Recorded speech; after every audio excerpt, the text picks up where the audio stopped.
The buzzing of her cheap prepaid phone startled Lena Carter awake. She sat up in bed, brushing strands of dark hair out of her face, and squinted at the dim light filtering through her faded curtains. Morning already. Her little apartment smelled faintly of laundry detergent and baby powder. The sound of soft cooing drifted from the crib beside her bed, where her 6-month-old daughter, Maya, was kicking at the blanket, tiny fists waving as if she were already impatient with the day. Lena's heart ached with love and worry. The formula canister on the counter was nearly empty, just a thin dust at the bottom. She'd already watered down the last few bottles to stretch them out. Her paycheck from the diner wasn't due until Friday, and tips had been terrible this week. Rent had eaten nearly everything she had left. She tried not to cry as she dressed quickly, pulling on her faded jeans and a hoodie with a zipper that stuck.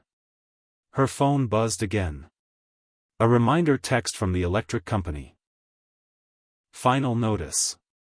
She pressed the screen hard, as if she could erase the words with sheer will. Maya let out a hungry whimper, and Lena lifted her into her arms, shushing gently. She thought about texting her sister, but Kelly had already helped twice this month. Her pride burned. She had sworn she'd make it on her own after Maya's father disappeared. Still, desperate times. Her fingers shook as she opened her contacts, meaning to send a quick plea to Kelly. Can you spare $40 for formula? I'll pay you back Friday. But in her exhaustion, her thumb slipped. She didn't realize until after she pressed send that she hadn't selected Kelly's number at all. On the other side of the city, Damien Hawthorne, CEO of Hawthorne Technologies and one of the richest men in America, was sitting in the back of his sleek black car, heading downtown. His schedule was packed: board meetings, a press event, a dinner with potential investors. His assistant was reading him a list of the morning's headlines when his personal phone buzzed. He frowned. Almost no one had this number. He tapped it open, expecting a message from his brother or a friend. Instead, the words lit up his screen. Kelly, I hate to ask, but can you loan me $40? Maya's almost out of formula. I'll pay you back Friday, I promise. Damien read it twice. A wrong number, clearly. He should ignore it. But something about the simplicity of the words, the desperation between the lines, made him pause. He imagined a tired young mother, ashamed to beg but out of options. His jaw tightened. He had grown up with a single mother before fortune found him. He knew hunger and the way pride battled with need. He typed back before he could think too much about it. You have the wrong number. But tell me where you are, and I'll make sure your baby gets what she needs. Back in her apartment, Lena nearly dropped her phone when she read the reply. Wrong number. Her face flushed hot with humiliation. And yet, the stranger hadn't mocked her. He was offering help. She stared at the blinking cursor, torn between deleting the message and clutching at this impossible thread of hope. Finally, with trembling hands, she whispered to Maya, "What do you think, baby? Can we trust a stranger?" Maya gurgled, and Lena took a shaky breath. Then she typed back. I can't take charity from someone I don't know. But thank you. The reply came instantly. It's not charity. Think of it as a coincidence that I was meant to help you today. Lena bit her lip. Something in his tone, firm, but not pitying, made her believe him. She typed back, We live on 8th and Holloway. Please don't tell me you're serious. Her phone buzzed again. I'm always serious. An hour later, Lena was still pacing by the window, wringing her hands. She had nearly convinced herself it was a prank.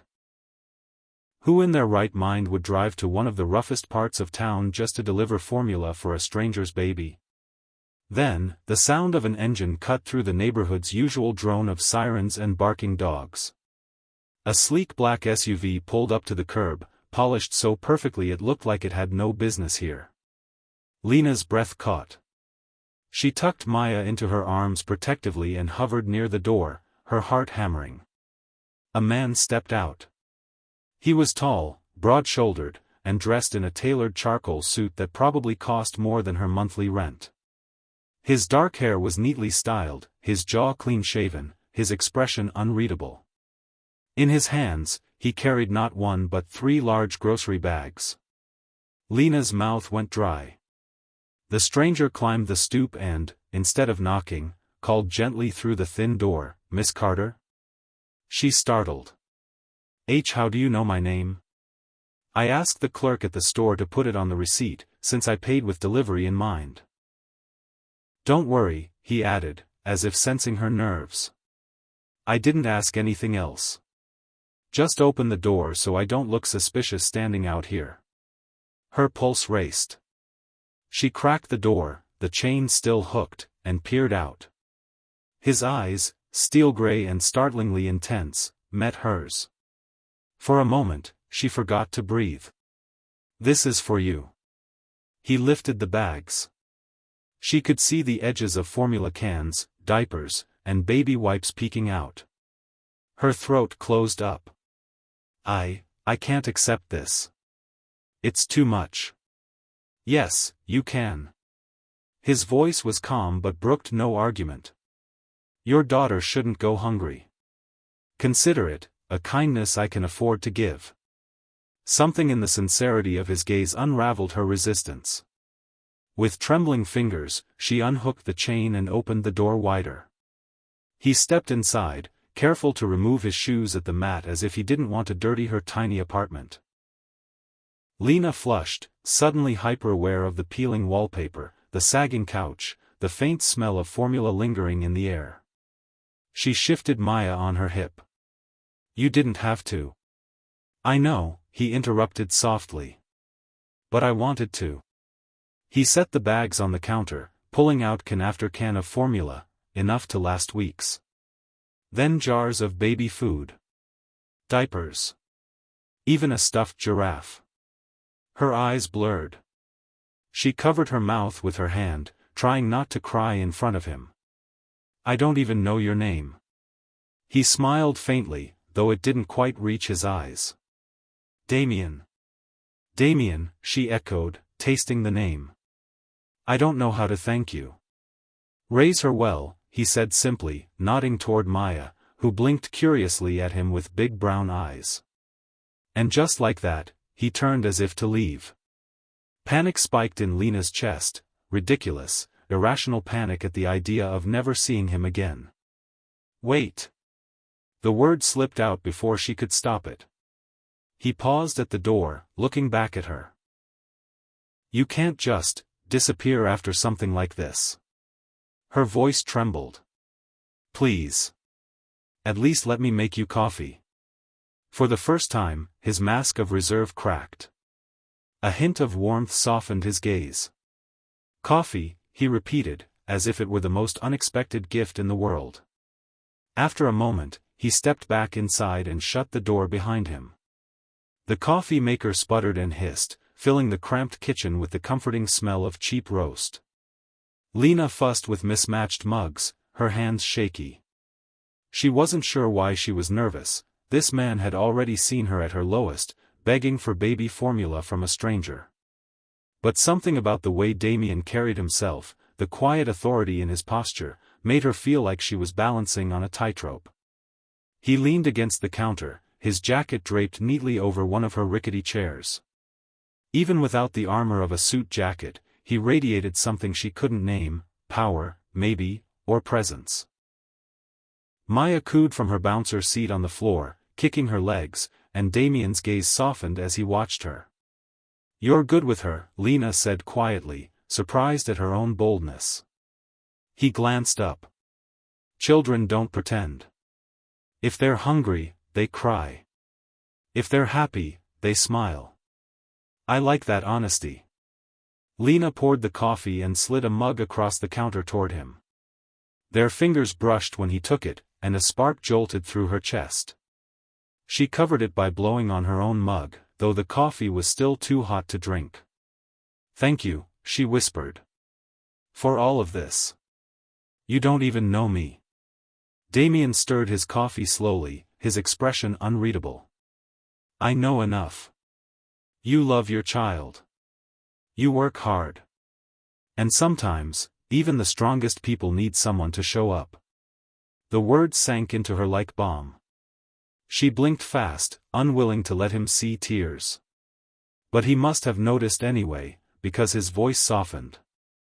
I remember my mother struggling. She worked 3 jobs after my father died. We had nights when dinner was just toast and sugar. No one should have to choose between food and bills. Lena's chest tightened. So that's why you stopped for me. He gave a slight shrug, as though uncomfortable being praised. Let's just say, I don't believe in coincidences. Your message came to me for a reason. For the first time since her text, Lena laughed, a small, surprised sound that startled her. You make it sound like fate. His gray eyes locked on hers, and for a breathless moment, she couldn't look away. Maybe it is. The air thickened between them, charged with something unspoken. Lena's heart raced, but before she could reply, Maya let out a loud squeal, demanding attention. The spell broke. Damien chuckled, the sound low and warm, and crouched down to tickle Maya's tiny toes. The baby giggled, kicking wildly. Lena's heart melted at the sight.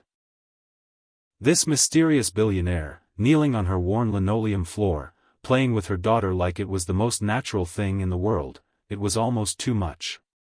You should probably know, Lena said, her voice cautious, I can't pay you back for everything you brought. Damien looked up, his expression serious again. I didn't expect you to. Then why? He rose, brushing invisible dust from his trousers. Because sometimes the right thing doesn't need a reason. But as he sipped his coffee, Lena caught something in his gaze, something that suggested she was more than just a random act of kindness to him. Something that scared and thrilled her all at once. They ended up talking for over an hour. At first, Lena kept expecting Damien to check his watch, to excuse himself with some vague line about meetings and important business. Instead, he stayed. Listening as she told him about working nights at the diner, about how Maya's father had left before she was even born, about the tightrope walk of bills and babysitters and exhaustion.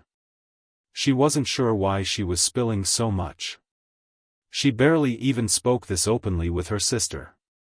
But something about Damien's presence, the calm steadiness in his eyes, the way he didn't interrupt or pity her, made her feel safe. You're stronger than you think, he said finally, his tone certain, as though he were stating a fact instead of offering comfort. Lena let out a shaky laugh. I don't feel strong. Half the time I feel like I'm just, barely holding it all together. He leaned forward, resting his elbows on the table. That's what strength looks like, Lena. People imagine it's loud and dramatic, but most of the time it's quiet. Just surviving when you could have given up. Her throat tightened. No one had ever said something like that to her before. Before she could respond, his phone buzzed on the table. He glanced at the screen, and his jaw flexed. She caught a glimpse of the notification, Board of Directors, urgent. His world was calling him back. You should go, she said softly, though she hated how much she didn't want him to. He silenced the phone without answering. They can wait. Her eyes widened. But aren't you? She stopped herself. Of course he was important. He radiated it. Whoever Damien really was, he wasn't the type of man who could just ignore a board meeting. You'll think I'm crazy, he said suddenly, a flicker of humor tugging at his lips. But sitting here, drinking instant coffee with you, feels more important than anything happening in that office tower. The words hit her like a shockwave. She gripped her mug tightly, afraid to read too much into them. Afraid to hope. Maya babbled from her seat, and Damien stood, walking over to lift her with surprising ease. Lena's heart stuttered at the sight of her daughter nestled against his crisp shirt. Maya tugged at his tie, drooling happily, and Damien laughed, a real laugh this time, warm and unguarded. Looks like I've been claimed, he said, glancing back at Lena. Something bloomed in her chest, fragile and terrifying. She wanted to tell him to come back tomorrow, to stay longer, to not vanish like a dream she'd imagined. But fear held her tongue. Why would a man like Damien ever step foot here again, when his world was polished and gleaming and so far from hers? As if sensing her thoughts, he said quietly, "I'll be back. If you'll let me." Lena blinked, unable to trust her ears. "You will?" He met her gaze, and for the first time she saw the truth in his eyes. He wasn't just being kind. Something about her, and Maya, had already caught hold of him. "Yes," Damien said, his voice steady. "I will." True to his word, Damien returned the next evening. Lena had told herself all day not to expect it, that men like him didn't keep promises to women like her. But when the familiar black SUV pulled up again, her knees nearly gave out. She scrambled to tidy the apartment, shoving toys into baskets, brushing her hair, trying not to look like she'd been anxiously waiting by the window for hours. Maya squealed the moment Damien stepped inside, her little arms reaching for him as if she already knew. Damien chuckled, scooping her up with the ease of someone who'd held a baby 1,000 times. "Did you miss me, princess?" he asked, and Lena's heart melted at the gentle tone in his voice.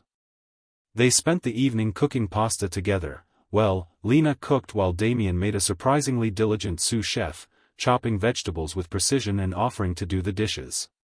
She couldn't help laughing at the sight of him in her tiny kitchen, sleeves rolled up, expensive watch glinting in the light. "This is ridiculous," she said, shaking her head. "You probably have chefs cooking 10-course meals for you every night, and here you are washing my thrift store dishes." He smiled faintly. "You'd be surprised how little joy there is in food prepared by strangers. This feels real." They ate at the small table, knees brushing under the surface, conversation flowing easily. Lena found herself laughing more than she had in months. Every time she looked up, Damien was already watching her, his gaze steady, as though memorizing her expressions. After dinner, when Maya finally fell asleep in her crib, Lena and Damien lingered on the couch. The TV played some mindless sitcom in the background, but neither of them paid attention. "You never told me what you do," Lena said cautiously. She hadn't Googled him, partly out of pride, partly out of fear of what she'd find. He hesitated, swirling the wine in his glass. "I run a company. Technology, mostly." "Is that why you drive around in cars that look like they belong in movies?" she teased. A shadow of amusement crossed his face. "Something like that." She leaned back, studying him. "You're not like anyone I've ever met. You talk like you live in another world." His gaze held hers. "Maybe I do. But maybe I've been looking for a reason to step out of it." Her breath caught. She searched his face, trying to find the catch, the hidden motive. But all she saw was sincerity, and a quiet longing that mirrored her own. Silence stretched, charged and fragile. Then Damien leaned closer, his voice barely above a whisper. "Tell me to leave, and I will. Right now. But if you don't," his hand hovered near hers, not quite touching. "Then I need you to know I don't do this lightly." Lena's pulse pounded. Every instinct screamed at her to protect herself, to keep walls high and safe. But when she looked at him, really looked, she felt something she hadn't felt in years: hope. "I don't want you to leave," she whispered. And just like that, his hand closed over hers. Warm, steady, unshakable. The first touch was electric. Damien's hand dwarfed hers, strong but gentle, his thumb brushing lightly across her knuckles. Lena's heart thundered in her chest as though trying to break free. For years, she'd lived behind armor, protecting herself from disappointment, from the world, from love that only ever seemed to abandon her. Yet here, with a man she'd known less than a week, that armor cracked. Her lips parted, a shaky breath escaping. Damien's gaze flicked down, lingering there, before rising back to meet her eyes. "May I?" he asked softly, the simple question more reverent than any declaration. She couldn't speak. She only nodded. The kiss started tentative, a careful brush of lips, as though he was afraid she might shatter. But the moment she leaned into him, the restraint broke. His hand cradled the side of her face, his mouth pressing against hers with heat and hunger that made her toes curl. Lena clung to his shirt, melting into him, feeling more alive than she had in years. When they finally pulled apart, she was breathless, her cheeks flushed. "This is insane," she whispered, half to herself. Damien rested his forehead against hers, his voice low and steady. "Maybe. But it's real." She wanted to argue, to remind him of all the ways this couldn't work, their worlds too different, his life too big and hers too small. But then Maya stirred in her crib, and Damien pulled back, smiling softly. He didn't look regretful. He didn't look conflicted. He looked certain. That certainty terrified her, and thrilled her all at once. Over the next few weeks, Damien became a fixture in their lives. Sometimes he'd arrive after Lena's shift at the diner, still in his suit but with sleeves rolled up, ready to rock Maya to sleep. Other nights he'd insist on cooking, filling her apartment with the smells of rosemary chicken or garlic bread, laughing when he inevitably burned something in her too small oven. Lena found herself opening up in ways she never had before, about her dreams of finishing school, her love of painting, the way she feared Maya would grow up resenting her for not giving her more. Damien never dismissed her worries.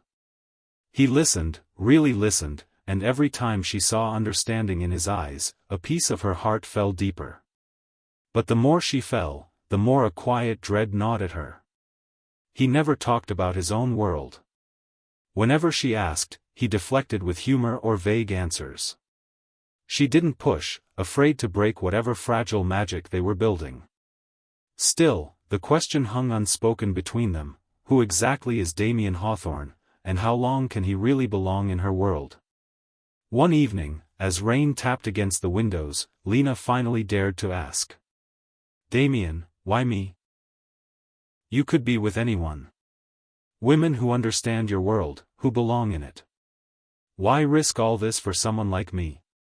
Damien's expression softened, but his eyes burned with intensity. He reached for her hand.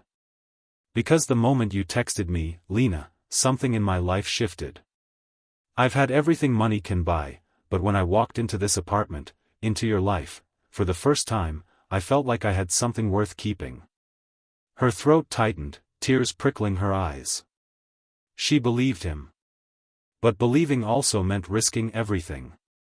And for the first time in years, Lena wondered if risking everything might be worth it. A week later, Lena's fragile bubble collided with reality. It was a Saturday afternoon, and Damien had taken her and Maya out for a walk in the park. The late autumn sun slanted gold through the trees, catching in Maya's soft curls as she gurgled happily in her stroller. Damien pushed it with one hand, the other resting protectively near Lena's back. She was still getting used to how natural it felt, like they were already a family. People noticed them. Lena wasn't blind. Couples on benches glanced up, whispers passing between them.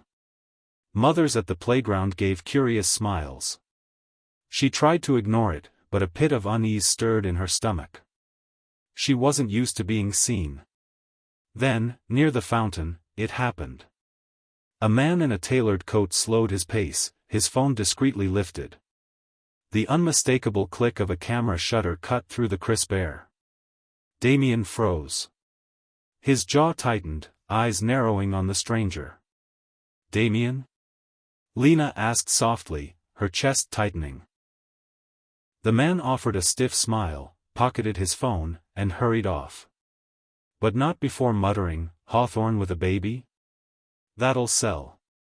Lena's blood ran cold. She looked at Damien, whose expression had darkened like a storm rolling in. "What was that?" He exhaled sharply, running a hand through his hair. "Paparazzi."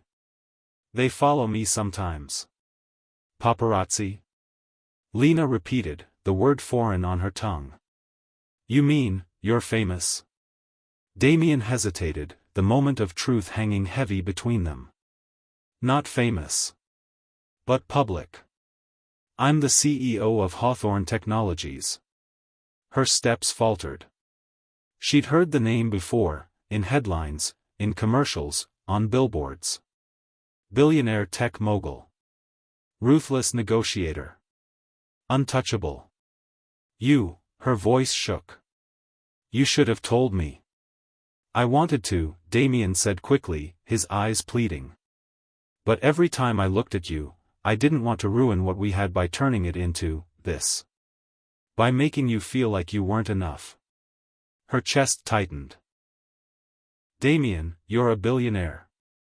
I'm a waitress. Do you realize how insane this is? He stopped in front of her, gently gripping her shoulders, his gray eyes burning into hers. I don't care about any of that. I don't care about money or titles. I care about you. About Maya. About the way I feel when I'm here, with you. Tears blurred her vision.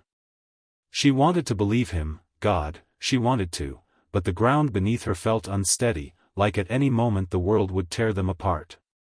People are going to talk, she whispered.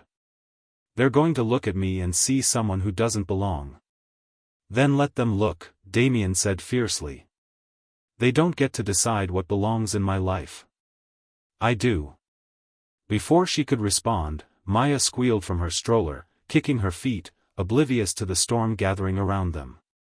Damien bent to kiss her forehead, then looked back at Lena. His expression softened, but his voice was firm. I'll protect you both. No matter what it takes.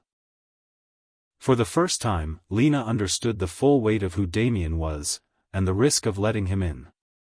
And yet, staring at him in the fading sunlight, she realized she'd already fallen too far to turn back.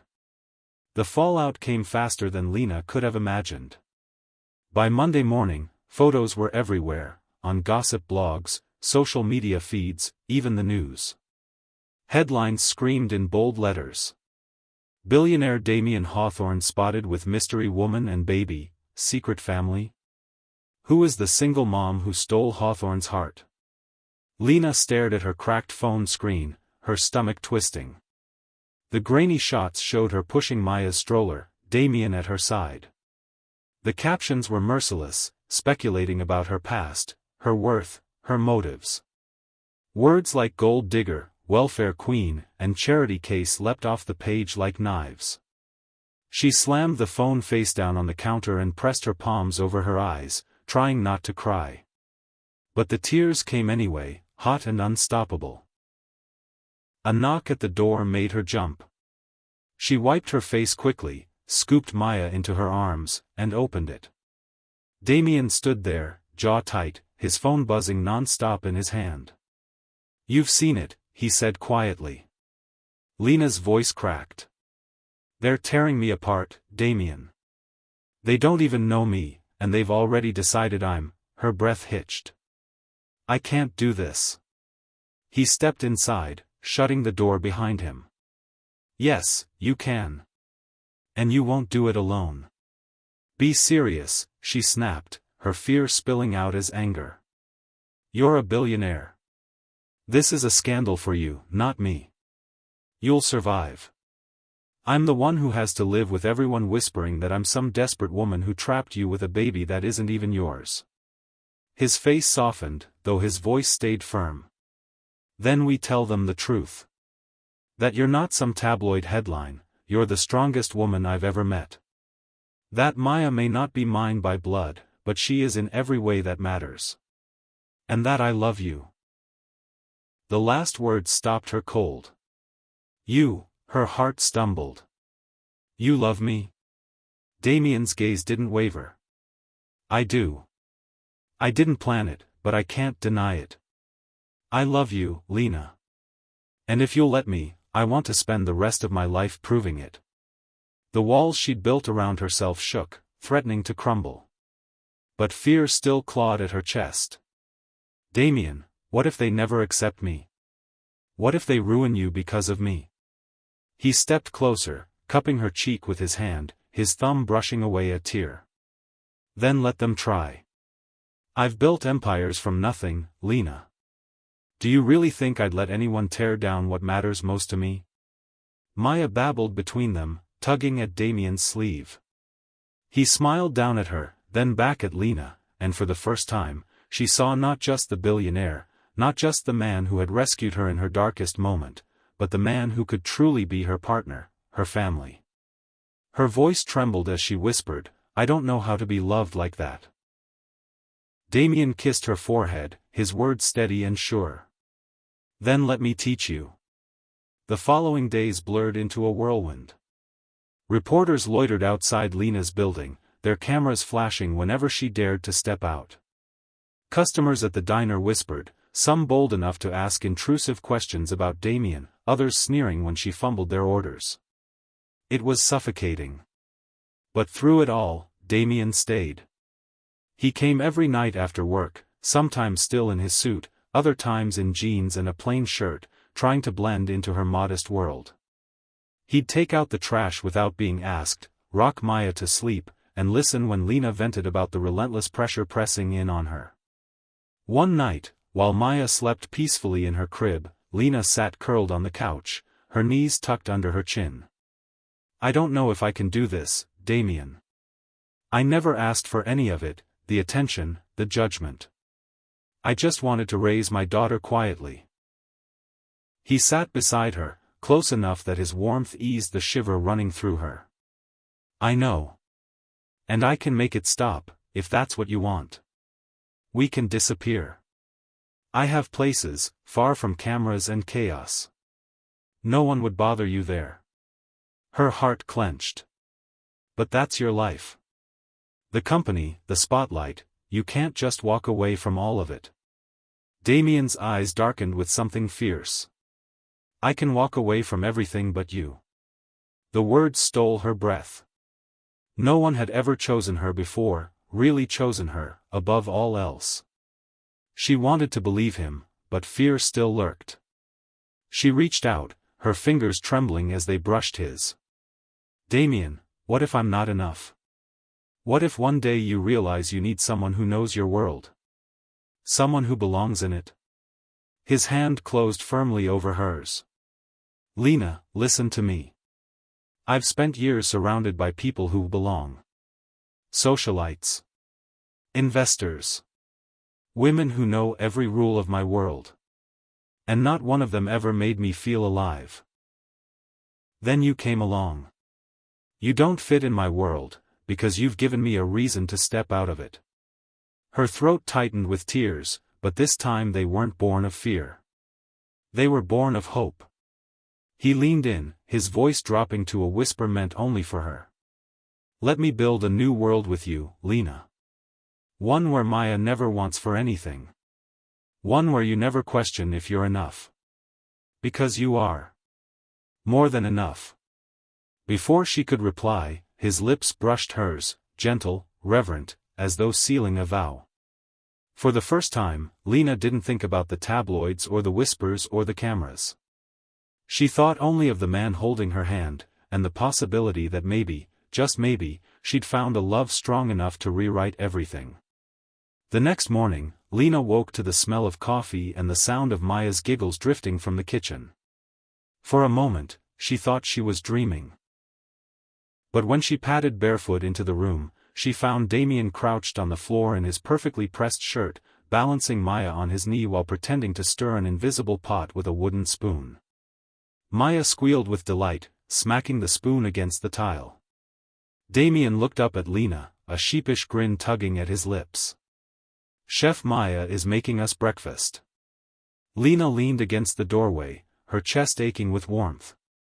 She'd lived in survival mode for so long that she'd forgotten what it felt like to wake up to laughter instead of worry. Careful, she teased, reaching for the coffee pot. You're spoiling us. That's the plan, he replied simply.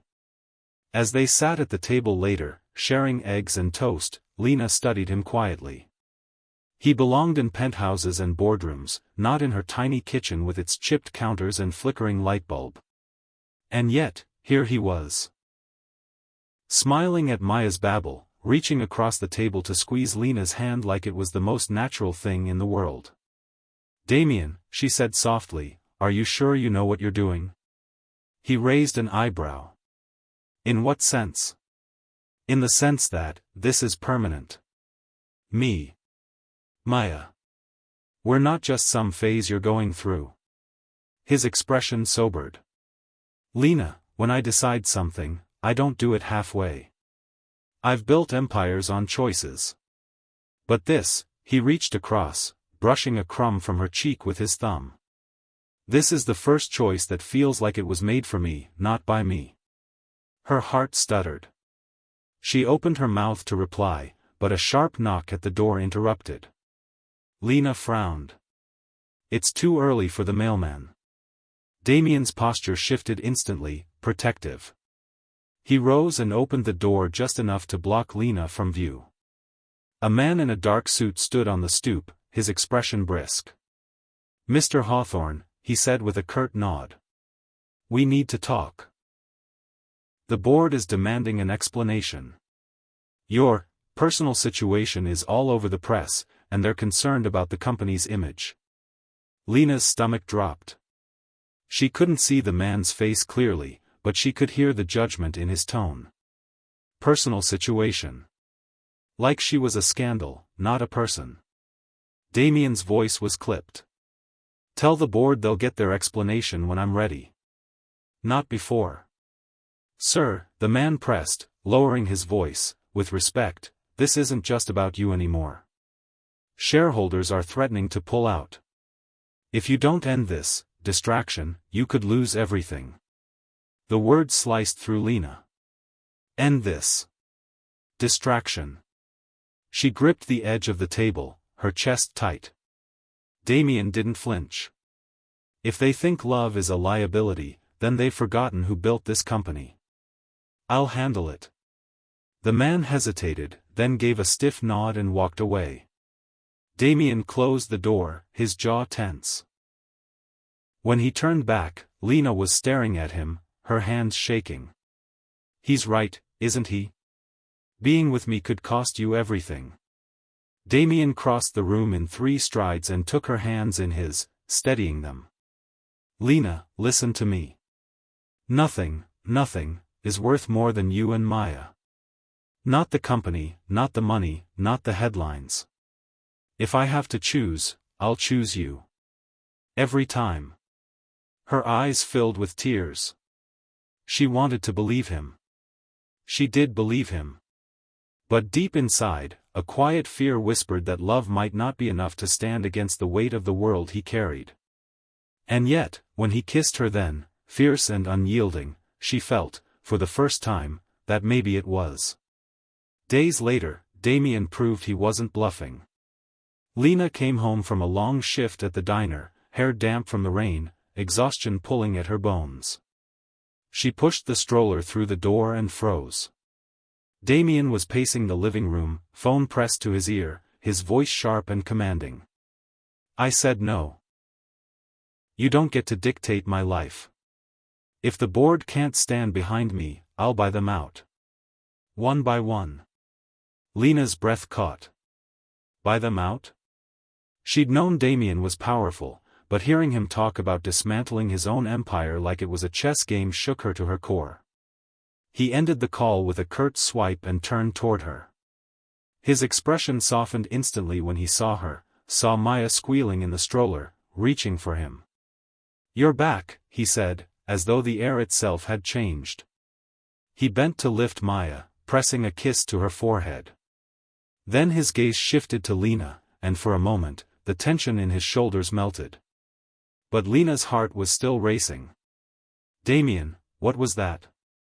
You sounded like you were ready to burn the whole world down." "I was." His voice was calm now, almost frightening in its certainty. "They think they can use you as leverage, Lena. They think they can scare me into choosing them over you." His eyes burned with steel-gray fire. But they've underestimated me. She shook her head, wrapping her arms around herself. I never wanted to be a weapon against you. I never wanted any of this. He stepped closer, his hand brushing her cheek. I know. You didn't ask for it. But neither did I. Fate threw us together, and now I'll fight for what we have. Even if it costs me everything else. Her voice trembled. But what if I'm not worth it? Damien's jaw tightened. He cupped her face in both hands, forcing her to meet his eyes. You are. Don't you ever doubt that. You and Maya, you're the only things I can't put a price on. Her throat closed with tears. She wanted to protest, to tell him not to risk his empire for her, but the way he looked at her, like she was his anchor, his home, left her speechless. Instead, she whispered the truth that had been building in her chest for weeks. I love you, Damien.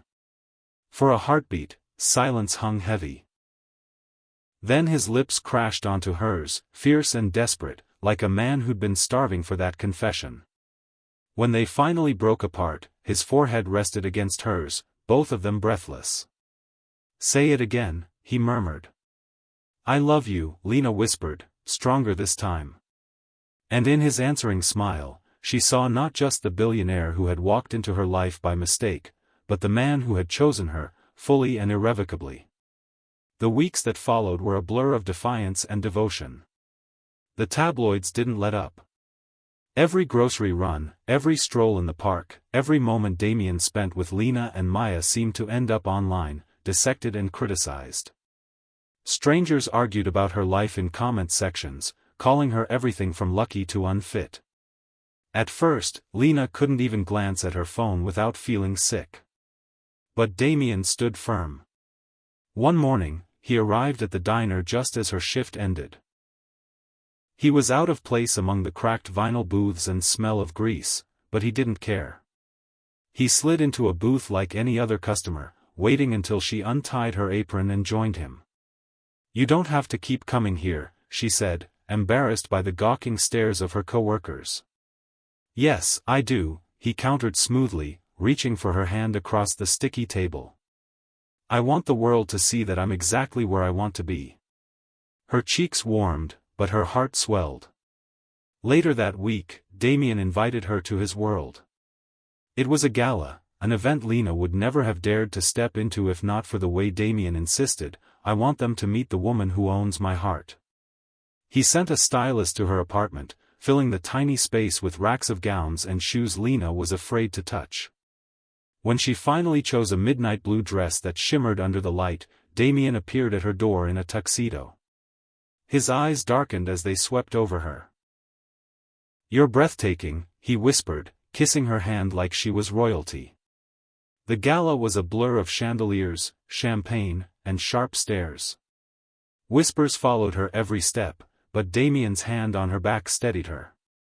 When someone asked too pointedly if she fit into this lifestyle, Damien answered without hesitation, she doesn't need to fit in. I need to fit into hers. The room fell silent. Lena's heart nearly burst. That night, when they returned home, Maya was asleep in her crib. Lena slipped out of her heels, her body still humming from the dizzying mixture of nerves and pride. Damien caught her in his arms before she could retreat, his lips finding hers with a hunger that erased every doubt. You were perfect, he murmured against her mouth. I was terrified, she admitted, laughing softly. Then you were brave, he said, kissing her again. And I've never loved you more. The words washed over her, solid and certain.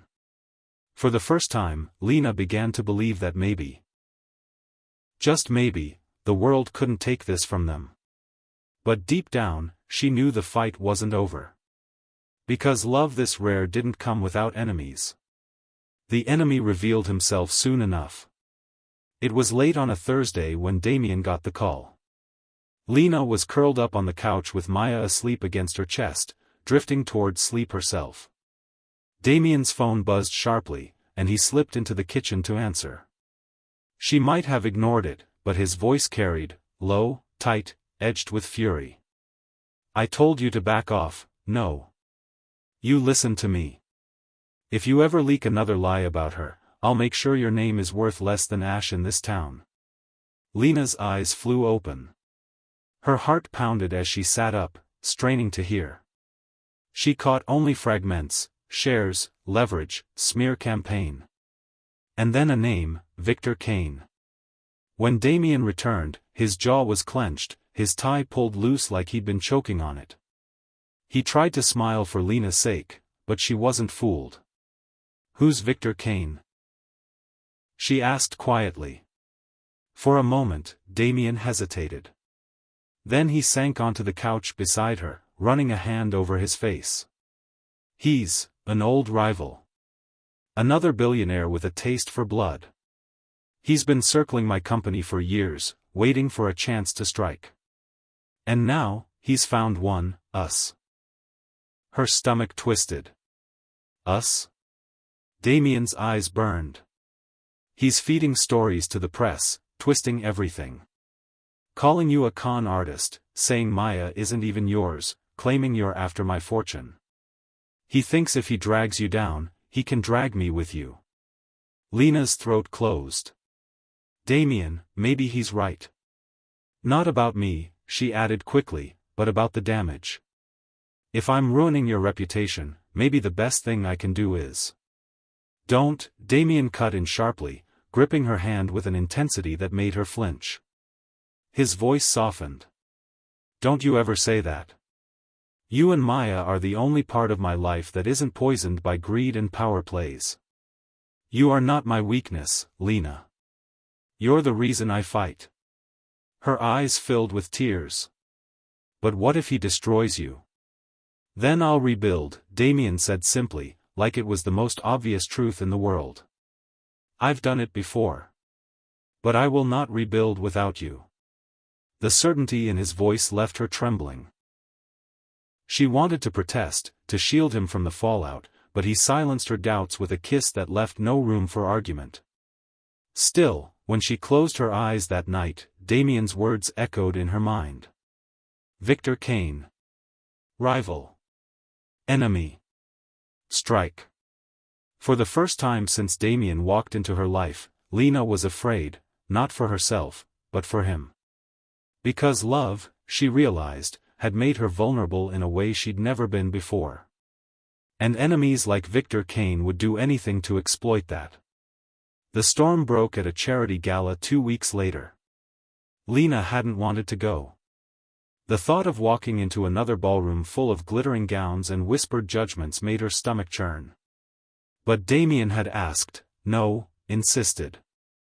I won't let them hide you in the shadows, Lena. You belong at my side. So she went, wearing a deep red dress the stylist had chosen, her hair swept up in soft curls. Damien held her hand as they descended the marble staircase into the hall, his presence steadying her against the tide of stairs. Cameras flashed. Whispers swelled. She kept her chin high, just like he'd told her. Then she saw him. Victor Kane. He was standing near the champagne tower, tall and smug in his midnight suit, his icy eyes locked on them. When his gaze slid to Lena, a smirk curled his lips, and bile rose in her throat. Stay close, Damien murmured, sensing her tension. His arm tightened protectively around her waist as they moved through the crowd. But Victor was a predator, and predators didn't wait. Well, he drawled, stepping directly into their path. Damien Hawthorne, parading his latest acquisition. His gaze swept over Lena like she was something to be priced. Though I'll admit, this one has more grit than the usual models and socialites. Damien's jaw hardened. Watch your mouth. Victor ignored him, eyes glittering with malice. Tell me, sweetheart, what's your angle? Playing the innocent single mom card until you cash out? Or are you hoping he'll legitimize the child too? Lena froze, blood roaring in her ears. Damien's hand tightened around hers, grounding her. His voice, when it came, was like steel. You will not speak about her. Or my daughter. Victor chuckled darkly. Daughter? Careful, Damien. Investors might start to wonder how much of your empire you're willing to gamble on sentiment. You've built your fortune on ruthlessness, but now? One pretty face, one baby, and suddenly you're soft. He leaned closer, his whisper cutting like a knife. And softness gets devoured in our world. The air between them crackled, heavy with danger. Lena wanted to shrink back, but Damien didn't budge. His voice was calm, but it carried the weight of thunder. You think love makes me weak, Victor? You're wrong. It makes me unstoppable. Because I'd burn this entire world to the ground before I let you touch them. Gasps rippled through the crowd. Cameras clicked like machine guns. But Damien didn't care. He placed his hand firmly at Lena's back, guiding her forward, away from Victor's venomous smile. Lena's pulse pounded as they walked, the ballroom spinning around her. She couldn't believe what had just happened, how public, how dangerous it had all felt. But one thing was clear.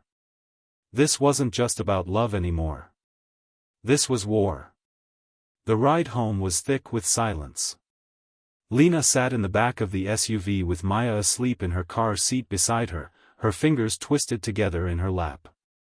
Damien sat across from them, his profile hard and unreadable as the city light streaked past the tinted windows. She wanted to speak, to ask if he was all right, if he regretted what he'd said, if standing up for her so publicly had just cost him everything. But the weight in his shoulders kept her quiet. When they finally pulled up outside her apartment, Damien turned to her at last. His eyes softened as they fell on Maya, then on Lena.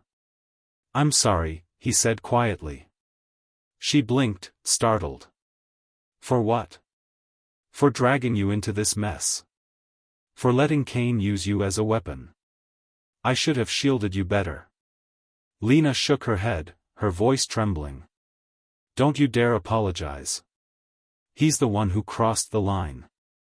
Not you.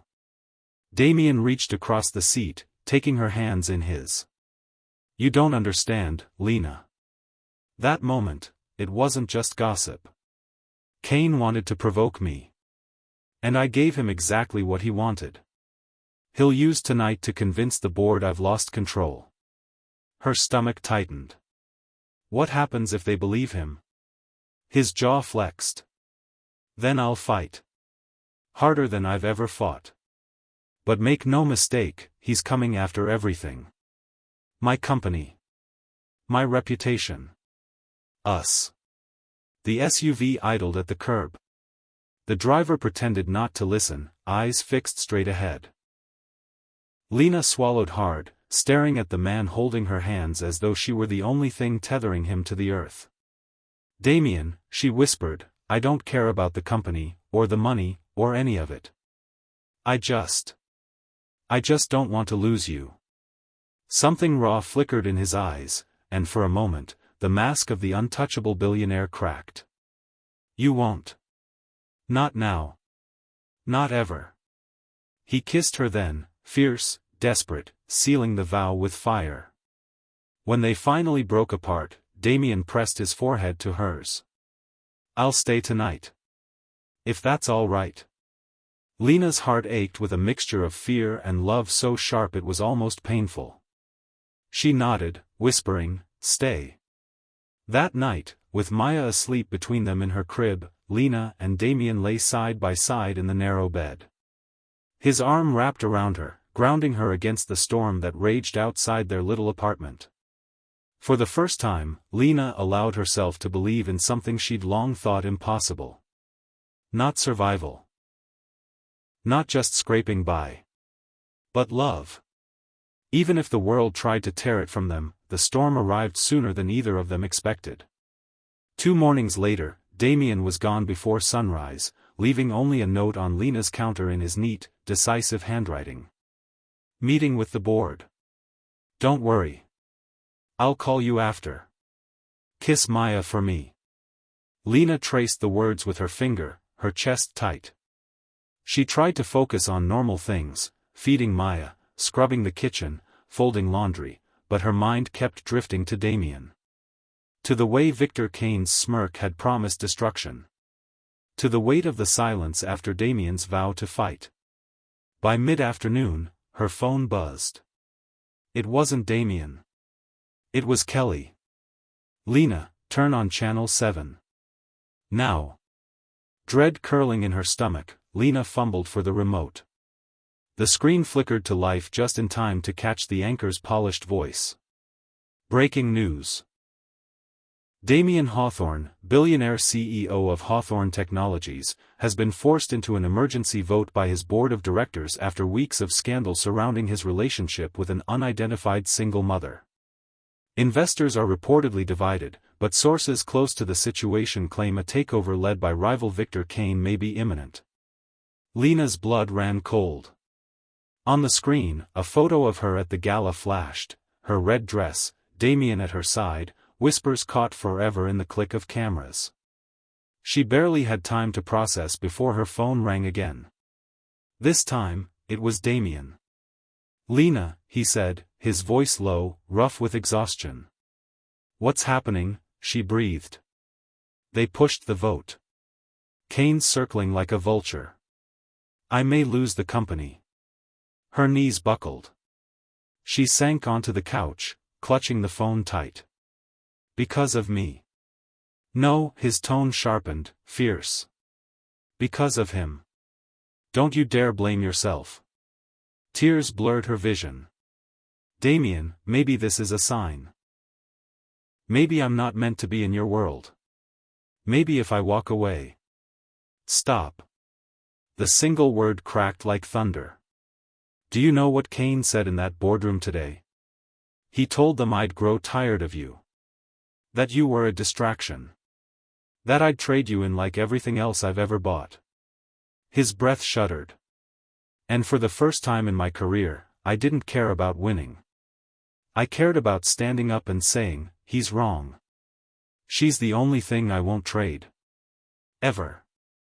Her tears spilled freely now, but she pressed the phone to her cheek as though it could carry his touch. "Damien. I might lose my empire tomorrow," he continued, softer now. "But if I keep you and Maya, I'll still have everything worth keeping." Lena couldn't breathe for a moment, her heart breaking and healing all at once. She wanted to argue, to protect him from the fallout, but love had stolen the words from her tongue. Instead, she whispered, "Then we'll face it together." On the other end of the line, silence stretched, then Damien exhaled, raw and unguarded. "That's all I needed to hear." The next evening, Damien showed up at Lena's apartment with no driver, no entourage, no polished armor of wealth. Just him. His tie was loosened, his hair slightly mussed, his shoulders heavy with the weight of a man who had just gone 12 rounds with the world. Lena opened the door before he could knock. "Damien," she whispered, reading everything in his eyes. "It's done," he said simply. He stepped inside, shutting the door behind him. The board voted Kane in as interim chair. "I've lost control of the company." Her breath caught. "Oh my God. Damien, I'm so sorry." But to her shock, he didn't look defeated. He looked free. "I spent 20 years building Hawthorne Technologies," he said, pacing the small living room. "And in one afternoon, they stripped it away. But do you know what I realized, Lena?" His gaze snapped to hers, fierce and unwavering. "They can't strip away me. They can't take my mind, my skills, or my future. And they sure as hell can't take you." Her throat tightened. "But, everything you worked for wasn't worth anything until you," he cut in, his voice rough with conviction. "I thought the company was my legacy. But tonight, when I walked out of that boardroom, all I wanted was to come here. To hold you. To hold Maya. That's my legacy now." Lena's eyes blurred with tears. She crossed the room and pressed her palms to his chest, feeling the thunder of his heart beneath her hands. "Damien, I don't know how to live in your world. But if you want me in it, I'll try. Every day. For you. He caught her face between his hands, his forehead resting against hers. No, Lena. I don't want you in my world. I want to build a new one with you. Something broke inside her, something brittle and fearful that had been holding on for too long. She collapsed into his arms, clutching him as though she could keep him safe from everything beyond the walls of their tiny apartment. Maya stirred in her crib then, her soft whimper breaking the intensity of the moment. Damien pulled back just enough to glance at her, his expression softening. She's why we fight, he murmured. So she grows up never doubting she was loved. Never doubting her mother was the bravest woman I ever knew. Lena's chest ached with love so deep it scared her. She cupped his cheek, whispering, "What happens now?" Damien's lips curved into the first genuine smile she'd seen since the gala. Now? Now we start over. Together. Cain can have the empire. I already have the world. And when he kissed her, slow and certain, Lena believed him. Starting over wasn't simple. Damien moved into Lena's apartment at first, an absurd sight, the billionaire who once commanded glass towers now tripping over baby toys and squeezing into a bed that barely fit two. But instead of complaining, he seemed almost relieved. He fixed the leaky faucet, replaced the flickering light bulb, and carried Maya on his hip while stirring pasta like it was the most natural thing in the world. Lena couldn't stop watching him. Every time she caught him crouched on the floor building towers out of blocks with Maya, or laughing when she smeared peas across his crisp shirt, her heart squeezed tighter. Still, the outside world didn't quiet down. Headlines kept coming, dissecting every move Damien made since his fall. Some praised him for choosing love over power. Others mocked him, painting Lena as the downfall of a titan. She tried to ignore it, but one morning at the diner, two customers in the corner didn't bother lowering their voices. Did you see the article? She was nothing before him. Now she's living off his millions. Pathetic. Some people really know how to play the system. Lena's cheeks burned as she refilled their coffee. She wanted to shout, to defend herself, but instead she held her head high and walked away. Still, the words lingered like poison. That night, when Damien found her sitting quietly on the couch, staring at nothing, he knelt in front of her. What happened? She shook her head. It's nothing. Lena, he said firmly, taking her hand. Talk to me. Tears pricked her eyes. They'll never see me as anything but a burden. And maybe they're right. You've already lost your company because of me. I don't want Maya to grow up hearing that she ruined you. His grip tightened, his eyes burning with intensity. Don't you dare believe that. I didn't lose anything, Lena, I chose. And I would choose you 1,000 times again. Her breath hitched. But what about your future? He smiled faintly, brushing his thumb across her cheek. My future is sitting right here in front of me. You. Maya. This home we're building. That's worth more than any boardroom. The dam inside her broke. She threw her arms around him, burying her face in his neck as sobs racked her. He held her tight, murmuring against her hair, "We'll prove them wrong. Together. We'll build something better. Something they can never touch." And in that moment, Lena realized something profound. Damien hadn't saved her life with that first mistaken text. He'd given her the courage to believe she deserved one. Months passed, and little by little, life began to settle into something Lena had once thought impossible: peace. Damien rented a modest house just outside the city, far from the cameras and whispers. It wasn't a penthouse, it wasn't marble and glass, it was warm wood floors, a backyard for Maya to toddle through, and a kitchen where laughter echoed against the walls.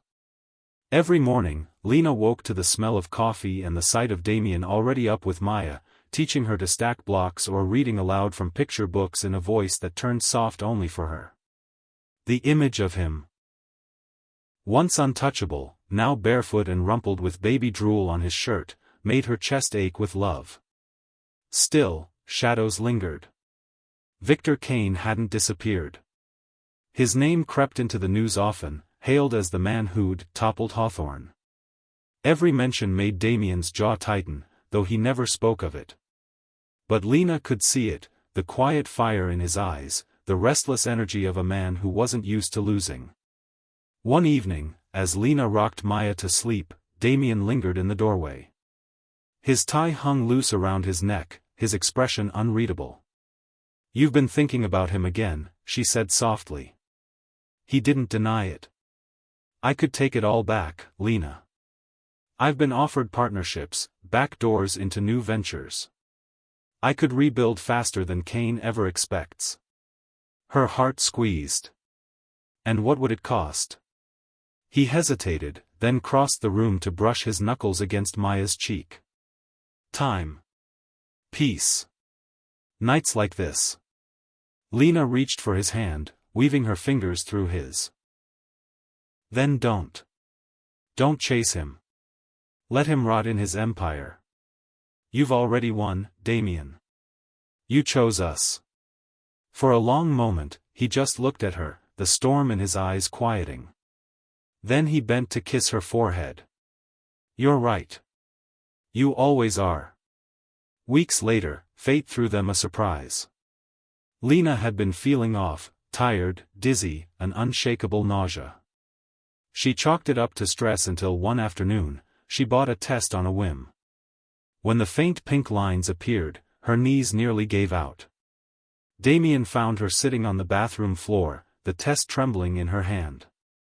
"Lena?" he asked, crouching beside her, his voice sharp with concern. She looked up at him, tears spilling down her cheeks. "I'm pregnant." For a split second, silence. Then Damien's face broke into something she'd never seen before, pure, unguarded joy. He pulled her into his arms, laughing against her hair. "We're having a baby," he whispered, as though testing the words on his tongue. "Our baby." Lena sobbed into his chest, half from fear, half from wonder. "Are you sure you want this? Another child, with everything going on?" He pulled back just enough to meet her gaze, his eyes blazing with certainty. "Lena, I've never wanted anything more." And in that moment, she knew, their love wasn't just surviving the storm. It was growing, stronger than anything Victor Kane, or the world, could throw at them. The pregnancy changed everything. Damien became fiercely protective, even more than before. He insisted on driving Lena to every doctor's appointment, sitting through ultrasounds with awe etched across his features, his hand clasped around hers as though anchoring himself to the moment. When the soft thrum of the baby's heartbeat filled the room for the first time, Damien's eyes shone. He kissed Lena's temple, whispering, "That's ours. That's life we created." At home, he transformed into a man with endless lists, cribs, bottles, paint samples for the nursery. Lena laughed at his meticulous spreadsheets, teasing him that billionaires apparently planned babies like mergers. But every time she teased, he only pulled her close, murmuring, "I just want to give you the life you deserve." And yet, shadows lingered. Victor Kane's name still haunted the news. Rumors swirled of his reckless decisions at the helm of Hawthorne Technologies. Stock fluctuations, whispers of unethical practices, boardroom clashes. Damien pretended to ignore it, but Lena saw the way his jaw tightened whenever a headline scrolled across the screen. One night, after she'd drifted to sleep, she woke to find Damien sitting on the porch, staring into the dark, a glass of scotch untouched beside him. "You miss it," she said softly, stepping out to join him. He didn't look at her. "I miss building. Creating. Not the power, not the boardrooms. Just the work." Lena slipped her hand into his. "Then build something new. Something that's yours, not theirs." At last, his gaze slid to hers, and a small smile tugged at his lips. "With you by my side?" "Always," she whispered. The months rolled on. Maya toddled through the house, her giggles filling every corner, while Lena's belly grew rounder with new life. Damien often knelt to press his lips against the swell, whispering secrets to the baby as though already making promises. Then came the storm. One evening, the news broke: Victor Kane had been caught in a scandal. Fraud, insider trading, whispers of blackmail. Hawthorne Technologies, once untouchable, was imploding under his greed. Damien sat back on the couch, Maya in his lap, as the anchor reported Kane's downfall. For the first time, Damien didn't look angry or triumphant. He looked at peace. Lena turned to him, searching his face. "You could take it back now, couldn't you?" He met her gaze, then glanced at Maya, who was happily chewing on a stuffed giraffe. His hand reached instinctively for Lena's belly. "I could," he said quietly. "But why would I? I already have everything I want." Tears pricked Lena's eyes as she leaned against him, her hand covering his. And in that moment, she knew, the mistaken text that had once felt like desperation had given her more than baby formula. It had given her a partner, a family, a love stronger than empires. Spring bloomed around them, and with it came a new chapter. Lena gave birth on a rainy April morning. The contractions had started slow, but by dawn, the hospital room was filled with a blur of nurses, beeping monitors, and Damien's steady voice grounding her through every wave of pain. He never let go of her hand, whispering, "You've got this, Lena. I'm right here. I'm not going anywhere." When the cries of their son finally filled the room, Lena collapsed back against the pillows, tears streaming down her face. The nurse placed the tiny bundle against her chest, and Lena's heart split open all over again. Damien leaned close, his eyes wet, his hands trembling as he touched his son's cheek for the first time. "He's perfect," Damien whispered, his voice breaking. "Just like his mother." They named him Ethan James Hawthorne, a name Damien said carried strength and hope. As Lena cradled Ethan, Maya toddled into the room, curious and wide-eyed. She reached up, patting her baby brother clumsily on the blanket. "Gentle," Lena murmured, but Maya only giggled. Damien scooped her up, holding both children in his arms, his face lit with a joy Lena had never seen before. "This," he said, his voice rough with awe, "is the only empire I'll ever need." The weeks that followed were exhausting but full of wonder. Nights blurred into feedings and lullabies, mornings into giggles and messes. Damien insisted on taking every shift he could, pacing the floor with Ethan at 3 a.m., rocking him back to sleep while humming softly. Sometimes Lena woke to find him standing over the crib, just watching their children breathe, his expression a mixture of protectiveness and reverence. "You're staring again," she teased one morning, her voice husky with sleep. Damien glanced at her, a faint smile curving his lips. "I can't help it. I still can't believe it's real." She reached for his hand, squeezing it gently. "Neither can I." One evening, as the sun dipped low and painted the backyard in gold, Damien surprised her. He led her outside, where fairy lights twinkled in the trees.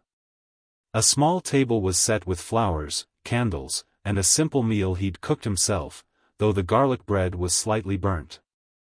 Lena laughed, her chest aching with affection. "What is all this?" she asked, bewildered. Damien dropped to one knee. Her breath caught.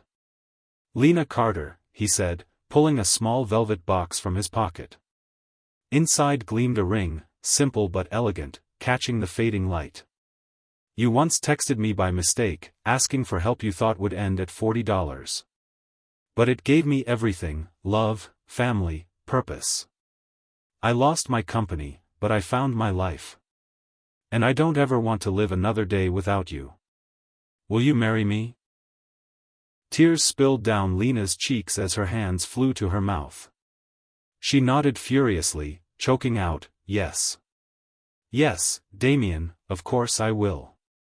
He slid the ring onto her finger, rose, and kissed her under the soft glow of fairy lights. Behind them, Maya clapped her tiny hands, and Ethan gurgled in his crib on the porch, as though celebrating too. In that moment, Lena realized the shocking truth of her story. The wrong number had been the right beginning all along. The wedding wasn't grand, though Damien could have filled cathedrals if he'd wanted. Instead, they chose something intimate, a small garden ceremony in late summer, where roses climbed trellises and fairy lights twinkled overhead. Kelly stood beside Lena, tears in her eyes as she adjusted the veil. Maya, dressed in a frilly white dress, toddled down the aisle clutching a basket of petals, half of which she dumped in a heap before sitting in the grass with a giggle. Ethan cooed in his godmother's arms, oblivious to the hush that fell when Lena appeared. Damien's breath caught audibly when he saw her. He stood tall in a simple black suit, but his steel-gray eyes softened as if the entire world had collapsed into this single moment. When she reached him, his hand trembled as he took hers. The vows were not rehearsed. "I was a man who thought I had everything," Damien said, his voice carrying, steady despite the emotion flickering across his face. "But the truth is, I had nothing until a text message meant for someone else found me. Lena, you showed me what it means to be human again. You gave me family. You gave me love. You gave me my life back. And I will spend every day proving I deserve you." Lena's tears blurred the world, but she spoke from her heart. "Damien, you came into my life when I was at my lowest, tired, scared, and desperate to feed my baby. I thought you were a stranger doing a kind thing. I never knew you'd become the man who'd stand beside me, love my child as his own, and give me a home I never dreamed possible. You're not just my love, you're my safe place, my future, my family." The officiant pronounced them husband and wife, and when Damien kissed her, slow, reverent, sealing not just a vow but an entire journey, the small gathering erupted in cheers. Maya clapped wildly, shouting, "Mommy!" Ethan cooed as if on cue. Lena laughed through tears, clutching Damien's hand as they walked back down the aisle together. For the first time, she didn't care about whispers, headlines, or enemies. She was Mrs. Lena Hawthorne. And she had everything she'd ever wanted. That night, after guests had gone and the children were asleep, Damien and Lena sat barefoot in the garden, the candles still glowing faintly. Lena leaned into his chest, her wedding dress pooled around her like spilled silk. "You know," she whispered, "sometimes I still can't believe this is real. That you chose me." Damien kissed her hair, his voice steady and sure. "No, Lena. We chose each other. That's the miracle." And as crickets chirped in the warm night, Lena realized something she hadn't before. The wrong text hadn't just saved her life. It had rewritten her destiny. Marriage didn't smooth away all the rough edges of life. 2 weeks after the wedding, Lena returned to the diner one last time. She wanted to give notice in person, thank the manager who'd kept her shifts flexible when Maya was a newborn. But the whispers followed her, sharper now than ever. "That's her," one waitress hissed as Lena tied her apron. "The billionaire's wife. Wonder how long before he gets bored." Lena ignored it, though the words stung. She worked her shift with dignity, served her last plate of pancakes, and handed over her apron at closing time. The manager hugged her goodbye, pressing a small envelope of tips into her hand. "You don't need this anymore," he said with a smile, "but we're proud of you, Lena. You made it." That night, Damien surprised her with something of his own. "I want you to dream again," he said, handing her a stack of brochures and notebooks. "You once told me you loved painting, but you gave it up when Maya was born. What if we set up a studio for you? A real one. Time to create, to be who you are, not just who the world expects." Her heart clenched. She hadn't thought about painting in years, not since before the bills and the hunger and the loneliness swallowed everything. "Damien, I can't." "Yes, you can," he said firmly.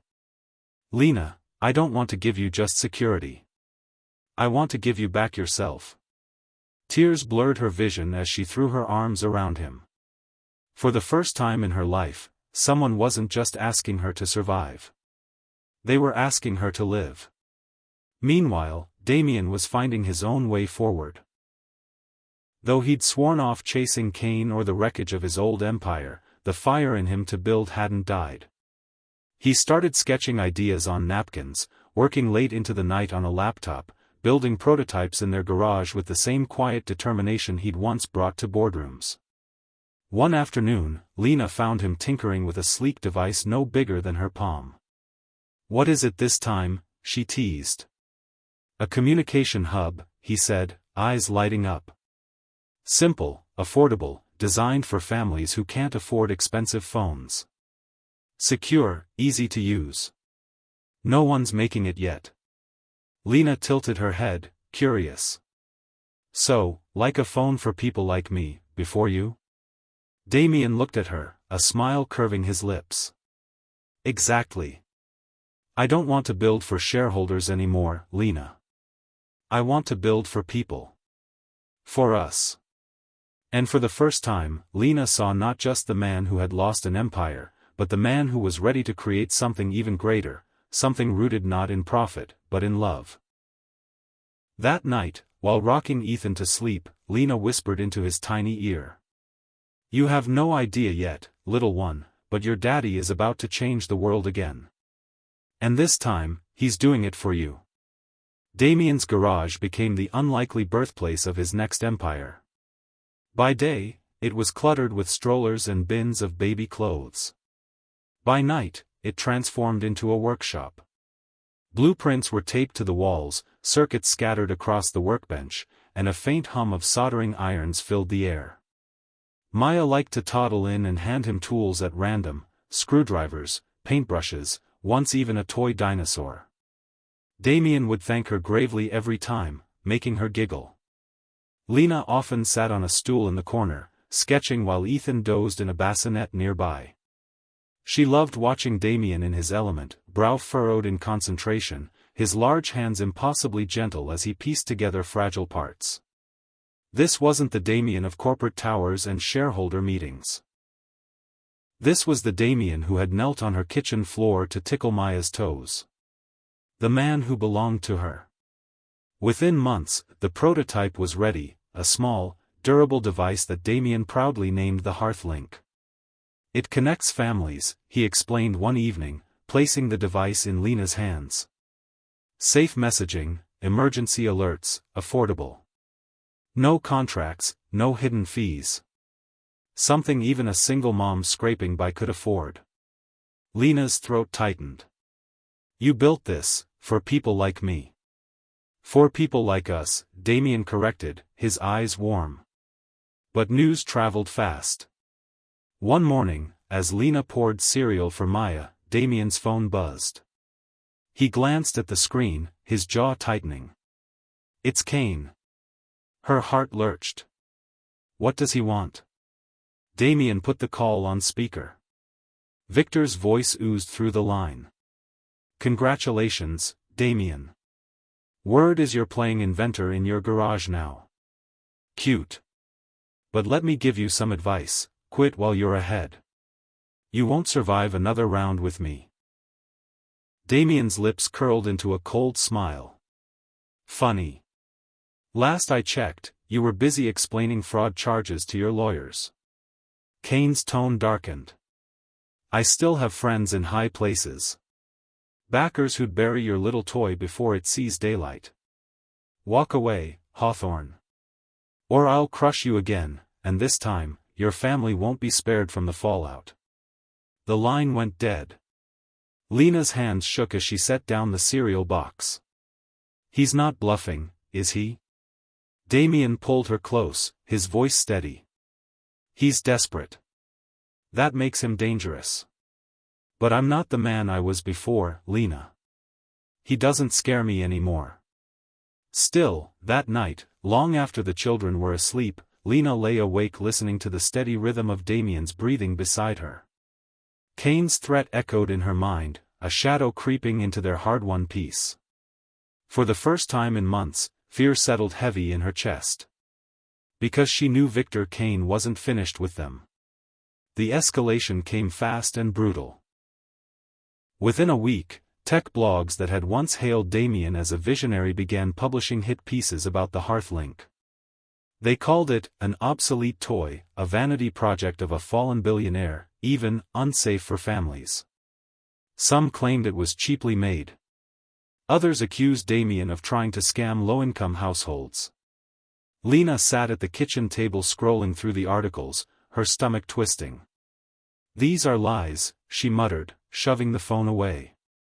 "They're Kane's fingerprints all over," Damien said grimly, pacing the kitchen. "He's planting stories, buying critics. Same playbook he always uses. What if people believe them?" Lena asked, her voice cracking. "They won't for long," Damien said. But his jaw was tight, and she knew the fight was already weighing on him. The next blow landed closer to home. One afternoon at the grocery store, Lena overheard two women in the checkout line. "Did you hear about that Hearth thing?" one whispered. "Some scam by that Hawthorne guy. I feel bad for his wife, though, poor thing probably doesn't realize she married a fraud." Lena froze, Maya tugging at her sleeve, Ethan fussing in the cart. Heat flooded her cheeks, anger rising like wildfire. For months, she had swallowed the whispers, the stares, the pity. But this time, something inside her snapped. She turned, her voice steady but sharp. "You don't know my husband. You don't know what he's building. But I do. And I can promise you, he's no fraud. He's the best man I've ever known." The women blinked, taken aback. One mumbled something about minding her own business, but Lena didn't care. She walked out of the store with her head high, her children at her side, her heart pounding. When she told Damien later, he stared at her for a long moment before pulling her into his arms. "You're stronger than you realize," he murmured against her hair. "I don't know what I did to deserve you." Lena held him tight, whispering back, "We deserve each other. And we're going to win this fight together." That night, Lena made a decision. If Kane wanted to poison the public against them, then she would show the truth. She dusted off her old social media account, posted a photo of Damien in the garage holding Maya on his hip while tweaking the Hearthlink. Her caption was simple: "He's not building for shareholders. He's building for families like ours." The post went viral overnight. Mothers shared it. Fathers shared it. Single parents commented with stories of bills they couldn't pay, of kids who needed safety. And for the first time, the tide began to turn.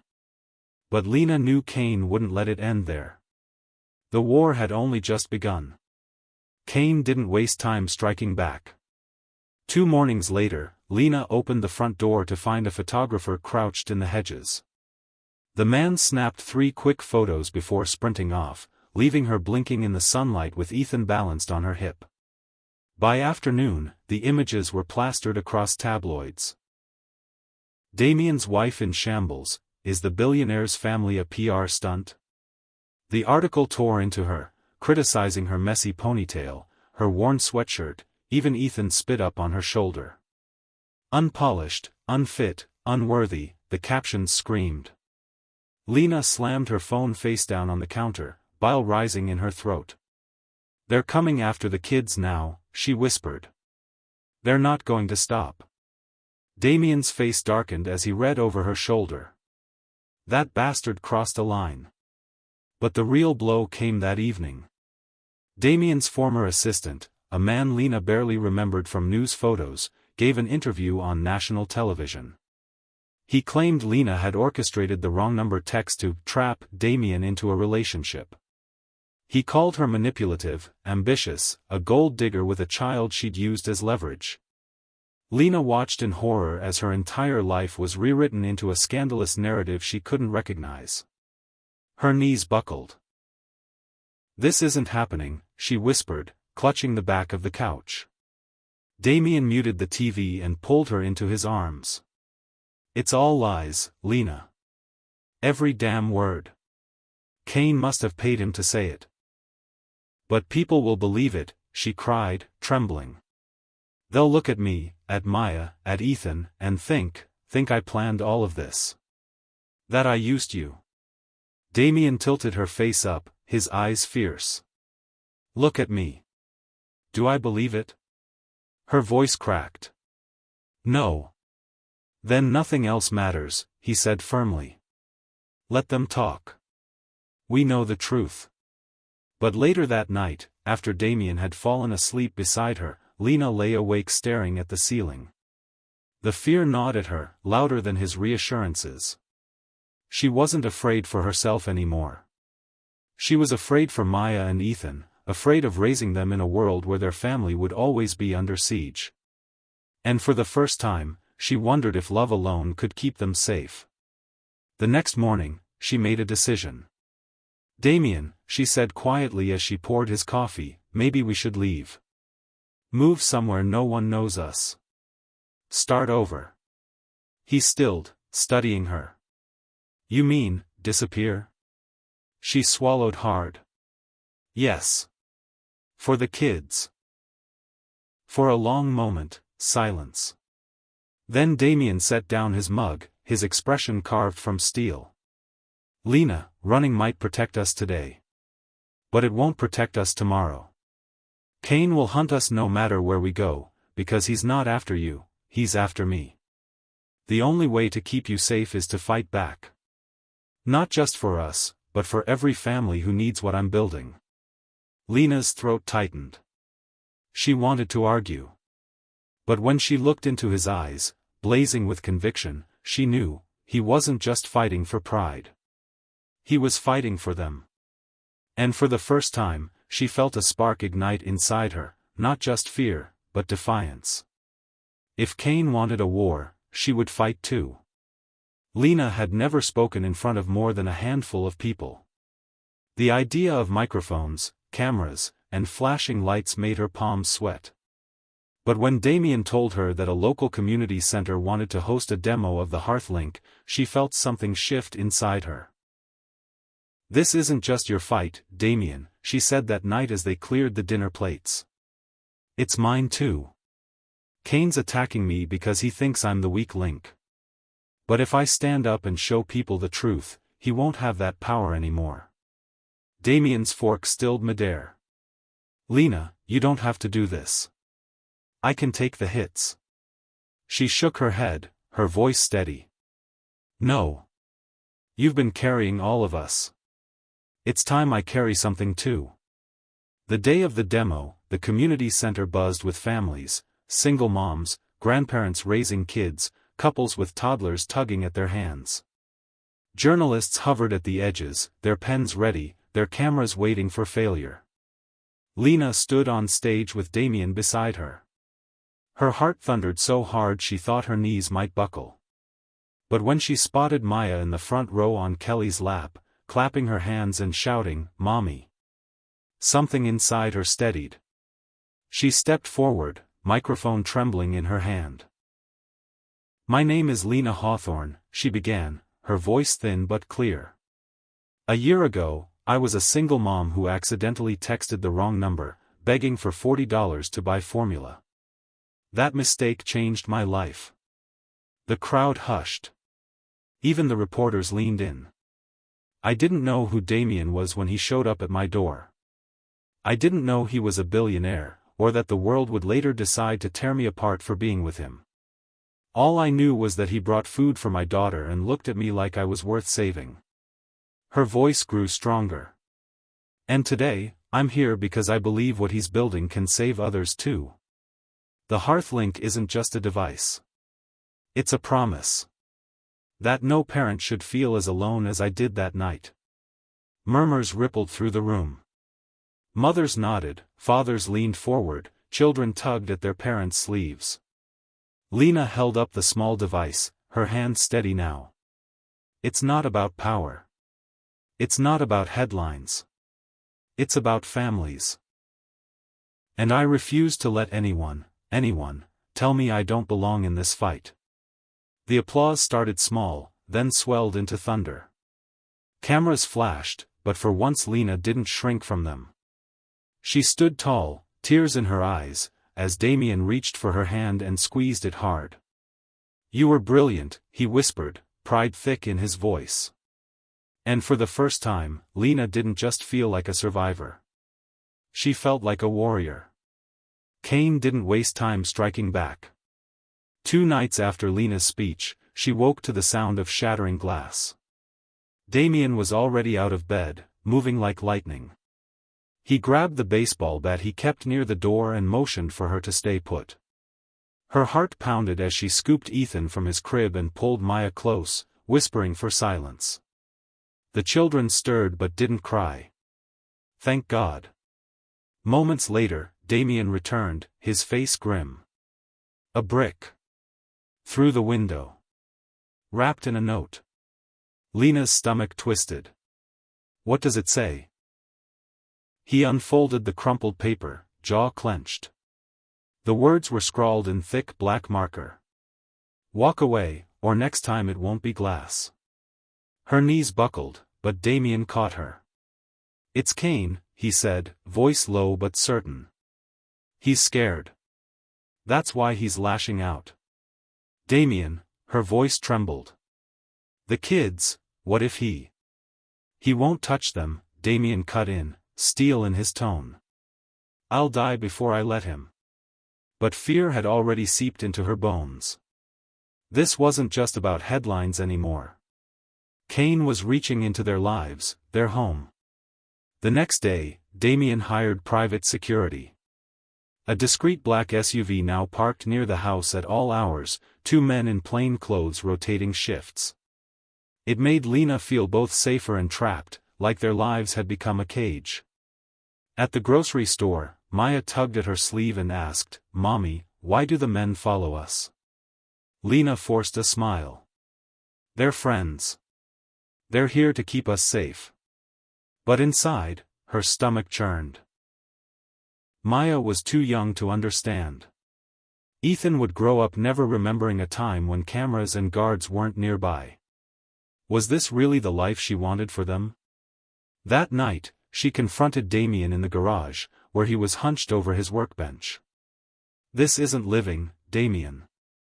I can't raise them in fear. I won't. He looked up, exhaustion shadowing his face. I know. But if I back down, Cain wins. And if he wins, he'll never stop coming. Lena swallowed hard. Then we have to end it. Not run. Not hide. End it. Something flickered in Damien's eyes, a fire, dangerous and determined. He reached across the table, taking her hand. Then we end it. Together. And with that, their fight with Victor Cain became something else entirely. No longer defense. War. Damien moved fast once the decision was made.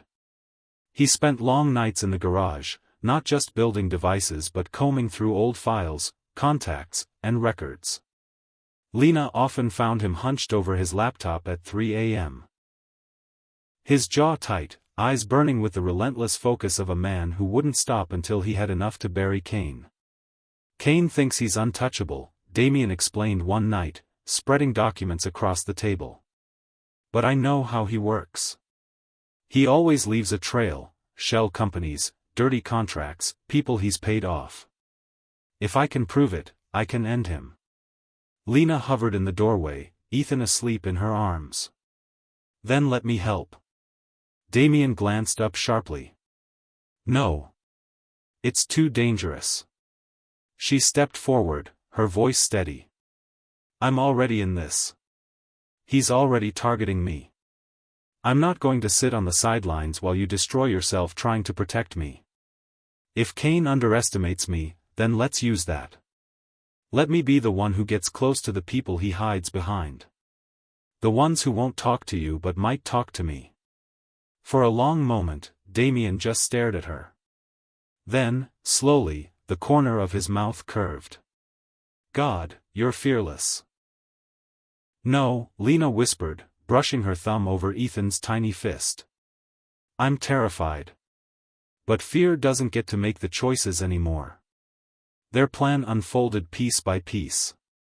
Damien reconnected with an old journalist friend who owed him favors, feeding him information that pointed toward Kane's illegal dealings. Meanwhile, Lena began attending community events where Kane's allies often appeared, fundraisers, luncheons, small-town meetings. She played the role of the naive wife, listening carefully, nodding at careless comments, and quietly passing names and details back to Damien. One afternoon, she sat in a church basement after a charity luncheon. A councilman, loose-tongued from too much wine, let slip that Kane had funneled money into his campaign through a bogus children's foundation. Lena's heart raced as she smiled politely, excusing herself to the restroom so she could text Damien the name. When she got home, Damien pulled her into his arms, his eyes fierce with pride. "You're incredible," he murmured. "You don't even know the weapon you are." Lena leaned into him, her chest tight. "I'm not a weapon, Damien. I'm a mother who wants her kids to grow up safe. That's all." He kissed her softly, whispering, "And that's exactly why you're stronger than him." Weeks later, the evidence piled high. Enough to expose Kane for what he was. But Damien knew the final strike had to be public, undeniable, a blow so hard it shattered Kane's empire in one swing. And when the opportunity came, a televised tech summit Kane himself was hosting, Damien and Lena knew they had to take it. Together. The tech summit buzzed with energy, a circus of flashing cameras and murmured speculation. It was Victor Kane's arena, his stage to posture as the king who had dethroned Damien Hawthorne. But not today. Lena smoothed her navy dress nervously as she and Damien slipped through the back entrance, escorted by one of his few remaining allies in the industry. Her stomach churned, but her grip on Damien's hand stayed tight. He squeezed back once, grounding her. "You don't have to speak," he whispered as they paused behind the curtain. "I can handle this." Lena lifted her chin. "No." He tried to erase me. Tried to make me a scandal instead of a person. I want him to see my face when it all crumbles. Damien's lips curved into the faintest smile, equal parts pride and awe. "Then we do it together." On stage, Kane commanded the spotlight, striding across the platform as he unveiled his latest innovation, a flimsy imitation of the Hearthlink. He boasted about market domination, about securing the future of family communication. Then Damien's voice cut through the hall like steel. "Funny," he said, stepping into the light, Lena at his side. "Because last time I checked, the future doesn't belong to liars and thieves." Gasps rippled through the audience. Cameras swung wildly. Kane froze for a split second, his smug grin faltering before snapping back into place. Well, Kane sneered.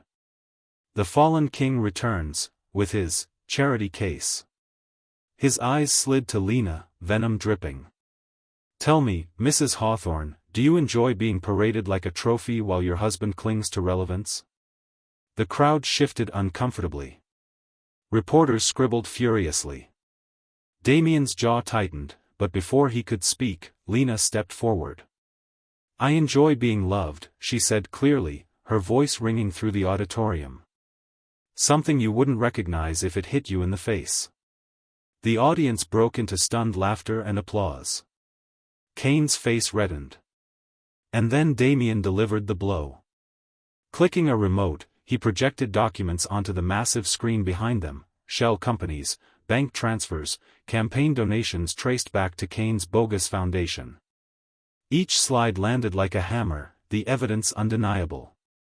"These are Kane's innovations," Damien said coldly. "Fraud. Exploitation. Corruption. This is the man you've trusted with your money, your futures. A man who uses fear to hold power." Chaos erupted. Reporters shouted questions, flashes burst like fireworks. Kane stammered, sweat beading at his temple. But it was Lena's final words that silenced the room. "You tried to paint me as nothing," she said, her gaze locked on Kane. But I'm here. I'm real. And I will never let you, or anyone like you, decide my worth again. The auditorium thundered with applause, the kind that swallowed Kane whole. He turned to leave the stage, his empire already collapsing under the weight of the truth. Damien slipped his arm around Lena, pulling her close. You were magnificent, he whispered against her hair. And for the first time, Lena felt not like the woman who had begged for baby formula by mistake, but like the woman who had stood beside her husband and helped burn a corrupt empire to the ground. By the next morning, Victor Kane's name was everywhere. And not in the way he wanted. Headlines screamed. Tech titan exposed, Victor Kane accused of fraud, blackmail, and corruption. Damien Hawthorne vindicated, Hearthlink sales surge after Summit showdown. Stock in Kane's company plummeted overnight. Federal investigators announced they were opening a case into his business dealings. Former allies scrambled to distance themselves, releasing statements condemning him. For once, the man who had seemed untouchable was cornered. Damien and Lena watched it unfold on the news from their living room, Ethan gurgling happily on a playmat, Maya curled against Lena's side with her stuffed giraffe. It's over, Lena whispered, almost afraid to believe it. Damien exhaled slowly, his arms sliding around her shoulders. It's over for him. For us, it's just beginning. The weeks that followed were a whirlwind, but for once the chaos was good. Orders for Hearthlink poured in after the summit, overwhelming their small garage operation. Investors, the right kind, reached out, eager to back Damien's new company without the strings and greed that had poisoned the last one. But Damien was cautious. I won't build another empire for vultures, he told Lena one night as they sat up late, paperwork spread across the kitchen table. This time, it's about people. Families. We'll keep control. We'll do it our way. Lena smiled, brushing a strand of hair from her face. Our way. I like the sound of that. One crisp autumn evening, Damien surprised her. He drove her and the kids to the edge of a quiet hill overlooking the city. The skyline glittered in the distance, but around them was nothing but trees and open air. This is it, he said, helping Maya out of the car. I bought the land. Thought maybe we could build a real home here. One that's ours from the ground up. Lena's breath caught. She imagined it.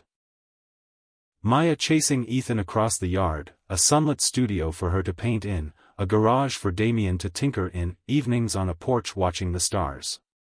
Tears filled her eyes. It's perfect.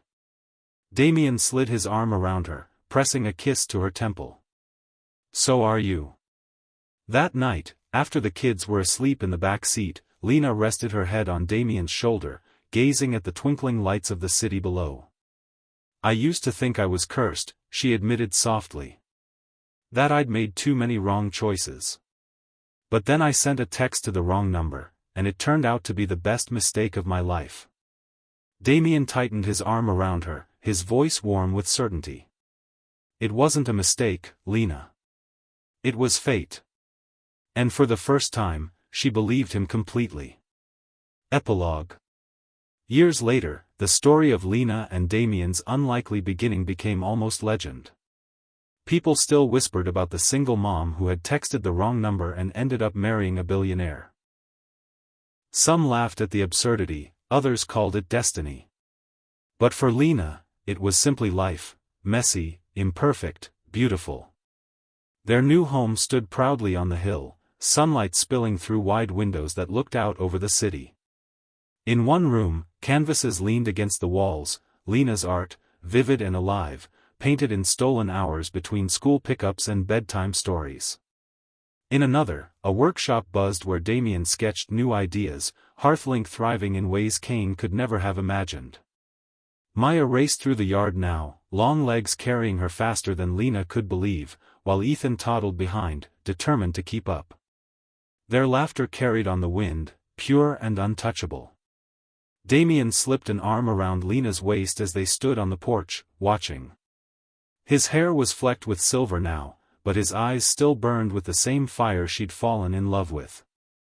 "Look at them," Lena whispered, tears pricking her eyes. "Happy. Safe. That's all I ever wanted." Damien kissed her temple. "That's all we'll ever need." For a moment, Lena thought back to that night years ago, the fear in her chest, the trembling in her hands as she typed a desperate text meant for her sister. She had been begging for $40 to feed her baby. Instead, she had been given a partner, a family, a future. She leaned into Damien, smiling through her tears. "Can you believe all this started with the wrong number?" He chuckled, kissing her hair. "No. But I'll thank fate every day for it." The children's laughter rose higher, mingling with the rustle of leaves and the soft hum of evening. And for the first time in a long time, Lena felt no fear, no doubt, only the warmth of a love that had been tested, tried, and proven unbreakable. Their story wasn't about empires or scandals. It was about a text message, a chance encounter, and the family it had created. And as the sun dipped below the horizon, painting the sky in gold, Lena knew with absolute certainty. This was her happily ever after. The end.